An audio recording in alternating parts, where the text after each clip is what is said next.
Hey everybody, this is Greg, and I've just got a few video comments that I'd like to do based on some of the work I'm seeing from this early part of the semester.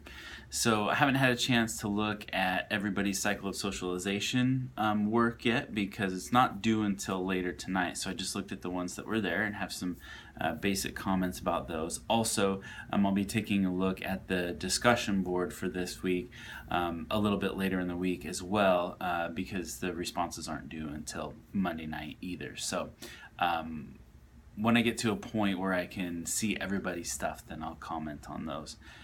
In the meantime, I just saw some general comments that I'd like to make as you're moving forward, you can succeed in this class. First of all, I like the idea that people are trying to create a sense of belonging in the class. We have a pretty high percentage of military or former military people in the class, and I think that that's going to be a big strength for the class, particularly because those people have seen a lot of different things in their lives and can bring a wealth of experience from the military and from their travels to the class.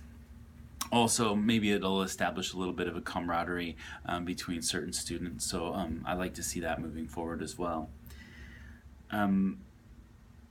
As you continue to think about how you're part of this class, which is something that may be kind of small, but also try to think about how you're part of something much larger in terms of your civic responsibility.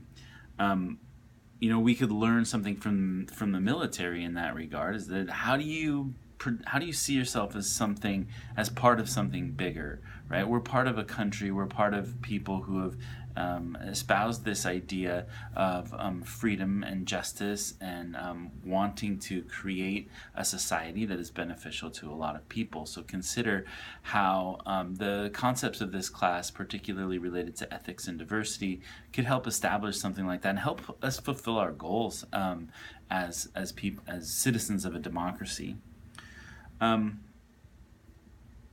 Also, something to keep in mind as you're moving forward, and a number of people mentioned this on the discussion board, is that it's really important to get started early in the week. The assignments will normally pop up on Tuesday mornings.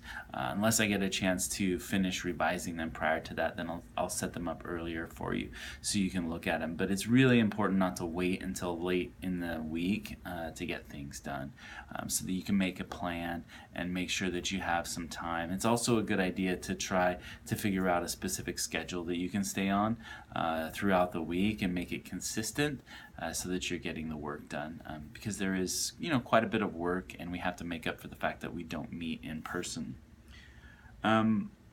There's a broad age range in this class, which I think will also be a good strength to it, because I want this class to be both a combination of theoretical and practical. We want to start looking at how do we take some of these ideas, and how do ideas and theories shape who we are and how we act in society and how we take action, right? A really good idea can lead you to take certain types of action. So consider that and keep that in mind, that even if we're talking about philosophy through ethics, that we might sometimes go, oh, how does this apply to my life? But that's exactly what ethics is you're trying to apply it to the moral decisions that you make, and those decisions that you make affect the people around you and affect your own life. So it's extremely practical in that way, and it's also applicable to any job that you would ever get into as well, and any major. I also like, and I'm going to end on this note, the idea of positivity. There's been a lot of positive comments going back and forth between people. As we move forward in the semester, we're going to get into more and more controversial and sometimes difficult topics to talk about. So it will be extremely important for all of us to try to remember to be positive with each other and give each other encouragement on the discussion board, because sometimes that energy doesn't quite come through in writing as well as it would if we were talking to each other in person. So keep that in mind. Doing good work so far. Let's keep up the energy and keep moving forward. Welcome to the end of week 1 / beginning of week 2. I hope you enjoy the week 2 assignments. See you later.